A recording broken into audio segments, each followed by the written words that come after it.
क्या राजनीति मतलब सिर्फ सत्ता का बदलना नहीं, बल्कि क्या राजनीति लोगों का पहनावा, उनके बात करने का तरीका या फिर उनके द्वारा पढ़े जाने वाली किताबों को पूरी तरह से बदल सकती है? पहली बात सुनने में ये सवाल थोड़ा अजीब लग सकता है। हाँ, क्योंकि हम अक्सर राजनीति को सिर्फ चुनावों या फिर युद्धों के चश्मे से ही देखते हैं। लेकिन आज के इस गहन विश्लेषण में हम इतिहास के कुछ ऐसे दस्तावेजों को खंगालने वाले हैं जो हमें फ्रांसीसी क्रांति यानी 1789 के बाद के उस दौर में ले जाते हैं। और ये एक ऐसा समय था जब रोजमर्रा की जिंदगी का हर एक पहलू पूरी तरह से पलट गया था। बिल्कुल। तो आज का हमारा मिशन सिर्फ ये देखना नहीं है कि सत्ता के गलियारों में क्या हुआ, बल्कि ये समझना है कि कैसे एक राजनीतिक घटना समाज की संस्कृति और सोचने के तरीके को एक नया आकार देती है। और यही आज की इस चर्चा का मुख्य उद्देश्य भी है। जब हम इन ऐतिहासिक दस्तावेजों को पढ़ते हैं तो समझ आता है कि कैसे एक बड़ी राजनीतिक उथल-पुथल सिर्फ राजाओं को गद्दी से नहीं उतारती, बल्कि वो समाज की, मीडिया और लोगों की मानसिकता की नींव को हिलाकर रख देती है। सत्ता का परिवर्तन तो महज एक हिस्सा है। असली कहानी तो तब शुरू होती है जब आम जनजीवन, लोगों के नाटक और उनके रोजमर्रा के अधिकार हमेशा के लिए बदल जाते हैं। तो चलिए इस कहानी की शुरुआत से ही बात करते हैं। बास्तील के पतन के बाद 1789 की गर्मियों में कुछ ऐसा हुआ जिसने रातों रात फ्रांसीसी समाज की तस्वीर ही बदल कर रख दी। हाँ, सेंसरशिप की समाप्ति। बिल्कुल। हमारे पास मौजूद स्रोत बताते हैं कि पुरानी व्यवस्था में एक गहरी घुटन थी। जरा सोचिए, राजा के अधिकारियों की मुहर के बिना कुछ भी छप नहीं सकता था। सही कहा। अगर किसी को कोई किताब लिखनी है, कोई अखबार निकालना है, यहाँ तक कि गली नुक्कड़ पर कोई नाटक भी करना है, तो पहले सेंसर अधिकारियों के पास जाकर उनकी इजाजत लेनी पड़ती थी। इसीलिए सेंसरशिप के हटने का प्रभाव इतना व्यापक हुआ। ये सिर्फ एक नियम का बदलना नहीं था, बल्कि इंसान के वजूद को देखने के नजरिए में एक बुनियादी बदलाव था। 1789 में जब मनुष्य और नागरिक अधिकारों के घोषणा पत्र ने जन्म लिया, तो उसने भाषण और अभिव्यक्ति की स्वतंत्रता को एक नैसर्गिक या कहें प्राकृतिक अधिकार घोषित कर दिया। मतलब अब अपनी बात कहने की आजादी राजा की दी हुई कोई भीख नहीं थी। बिल्कुल नहीं। ये माना गया कि अगर आप एक इंसान के रूप में पैदा हुए हैं तो अपनी बात खुलकर रखना आपका प्राकृतिक अधिकार है, जिसे कोई छीन नहीं सकता। और स्रोतों में इसका असर पड़ना बहुत ही दिलचस्प है। ये किसी टूटे हुए बांध से निकले पानी की तरह था। फ्रांस के शहर अचानक अखबारों, पर्चों, किताबों और छपी हुई तस्वीरों से भर गए। एक तरह का विचारों का विस्फोट था ये। हाँ, ऐसा लगता है जैसे अचानक से हर कोई अपनी बात कहना चाहता था। और सबसे कमाल की बात यह है कि ये छपी हुई सामग्री सिर्फ पेरिस जैसे बड़े शहरों तक ही सीमित नहीं रही, वो तेजी से दूर दराज के गांवों तक पहुंचने लगी। बिल्कुल। जो घटनाएं शहरों में हो रही थी, उन पर अब गांव की चौपालों पर चर्चा हो रही थी। लेकिन यहाँ एक चीज समझनी जरूरी है। इस प्रेस की आजादी का असली मतलब सिर्फ जानकारी का फैलाना नहीं था। इसका सबसे बड़ा असर यह था कि समाज में अब परस्पर विरोधी विचार खुलकर सामने आने लगे थे। विचारों का टकराव। हाँ, जब हर किसी के पास छपाई की ताकत आ गई, तो हर राजनीतिक गुट प्रिंट मीडिया का इस्तेमाल करके दूसरों को अपने दृष्टिकोण से सहमत कराने की कोशिश करने लगा। ये एक तरह का विचारों का युद्ध था। अब लड़ाइयां सिर्फ तलवारों से नहीं लड़ी जा रही थी। सही कहा, बल्कि स्याही, कागज और तीखे शब्दों से लड़ी जा रही थी। हर पर्चा लोगों के दिमाग को जीतने की कोशिश था। इसी बात पर मुझे स्रोत में दी गई एक बहुत ही आश्चर्यजनक और मजेदार चीज याद आ रही है। इन विचारों को फैलाने के लिए सिर्फ भारी भरकम किताबों का ही इस्तेमाल नहीं हो रहा था। वो चित्रकला वाला हिस्सा। हाँ, दस्तावेजों में 1790 के आसपास की एक अज्ञात चित्रकार की कलाकृति का जिक्र है, जिसका नाम था देशभक्त कसरती दाब मशीन, मतलब पैट्रियोटिक फैट रिड्यूसिंग प्रेस। ये वाकई बहुत ही अनोखा प्रतीक है। जब मैंने इसे पहली बार पढ़ा तो मुझे लगा कि क्या उस जमाने में लोग जिम जाने लगे थे, लेकिन असल में ये कोई कसरत करने की मशीन नहीं थी। ये न्याय के विचार को व्यवहार में लाने का एक व्यंग्यात्मक तरीका था। बिल्कुल, इससे आप उस दौर का एक वायरल मीम समझ सकते हैं। इस चित्र में न्याय को एक प्रिंटिंग प्रेस के रूप में दिखाया गया था। और इसका मजाकिया मतलब यह था कि पुरानी व्यवस्था के जो भ्रष्ट अधिकारी और सामंत थे, जिन्होंने जनता का पैसा लूट के खूब मलाई खाई थी और जो मोटे हो गए थे, हाँ, उनका मोटापा निचोड़ने के लिए। सही कहा, ये मशीन उनके भ्रष्टाचार का मोटापा घटाने के लिए थी। ये एक ऐसा प्रतीक था जिसे देखकर कोई भी आम आदमी तुरंत समझ सकता था कि क्या बात हो रही है और ठहाका लगा सकता था। मतलब कला के जरिए इतने बड़े राजनीतिक संदेश को इतने हल्के फुल्के अंदाज में पहुंचाना कमाल का तरीका था, और शायद इसकी सख्त जरूरत भी थी, है ना? बिल्कुल जरूरत थी, और यही वो व्यवहारिक कारण था जिसकी वजह से कला और प्रतीकों का सहारा लेना पड़ा। क्योंकि हर कोई तो दार्शनिकों के लंबे चौड़े लेख नहीं पढ़ सकता था। एकदम सही नफ्स पकड़ी आपने।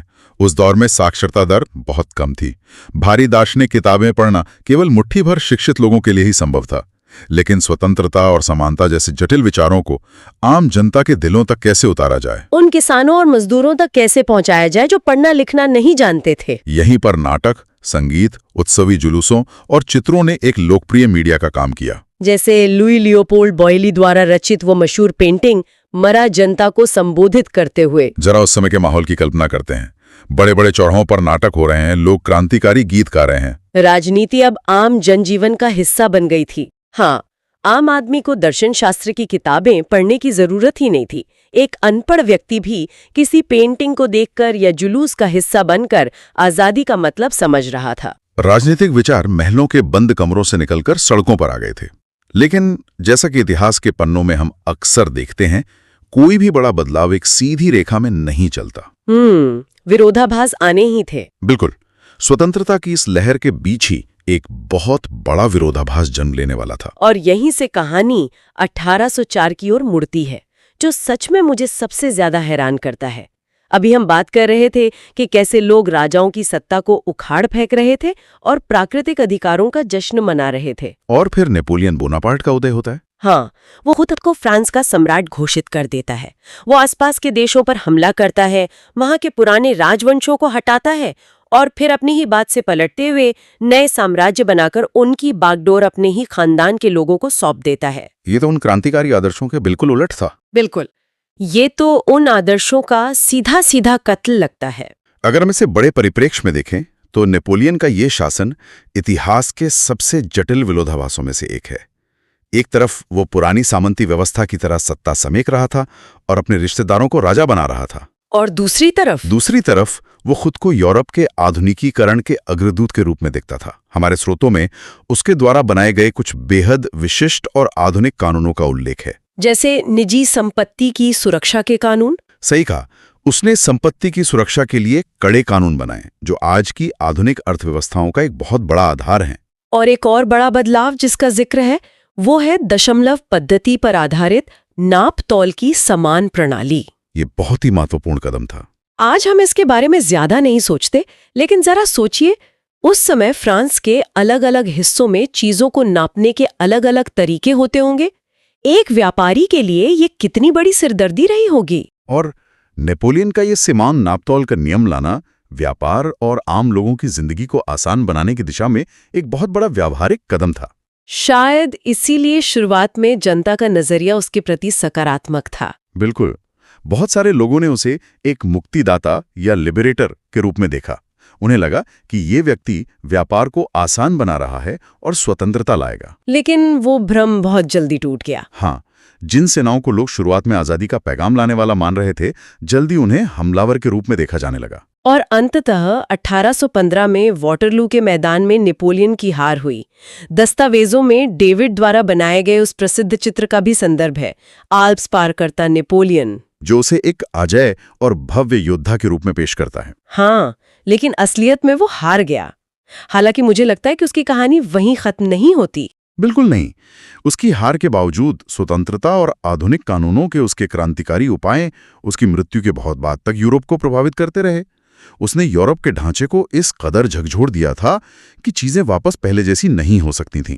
तो अगर हम इस पूरी कहानी से एक कदम पीछे हटें और पूछें कि इस सब का असल में क्या मतलब है, ये जो फ्रांसीसी क्रांति की विरासत थी वो क्या थी? फ्रांसीसी क्रांति की सबसे बड़ी विरासत थी स्वतंत्रता और जनवादी अधिकारों के विचार। 19वीं सदी में ये विचार पूरे यूरोप में फैले और इन्होंने सदियों पुरानी सामंती व्यवस्था का नाश कर दिया। और सबसे दिलचस्प बात यह है कि इन विचारों का प्रभाव सिर्फ यूरोप तक ही सीमित नहीं रहा। सही कहा।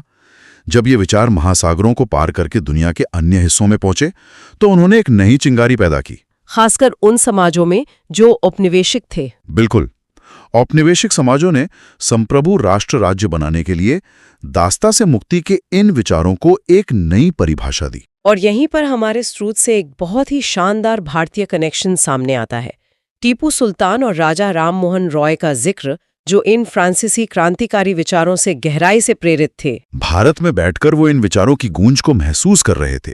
और इसी से जुड़ा एक बेहद यादगार किस्सा सुशोभन सरकार की पुस्तक notes on the Bengal renaissance में दिया गया है।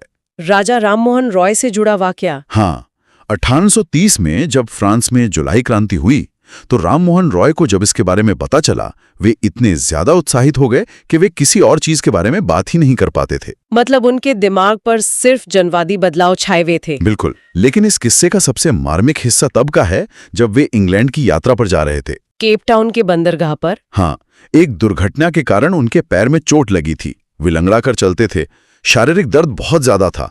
लेकिन जब उन्हें पता चला कि पास ही एक फ्रांसीसी युद्धपोत खड़ा है जिस पर क्रांतिकारी तिरंगा झंडा फहरा रहा है, तो उन्होंने जिद पकड़ ली।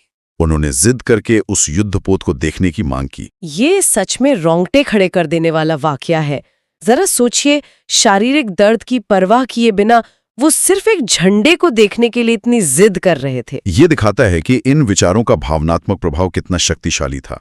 वो झंडा उनके लिए सिर्फ कपड़ा नहीं था, वो इस बात का जीता जागता सबूत था कि दुनिया में लोग आजादी के लिए लड़ रहे हैं। वाकई ये एक अद्भुत यात्रा रही है।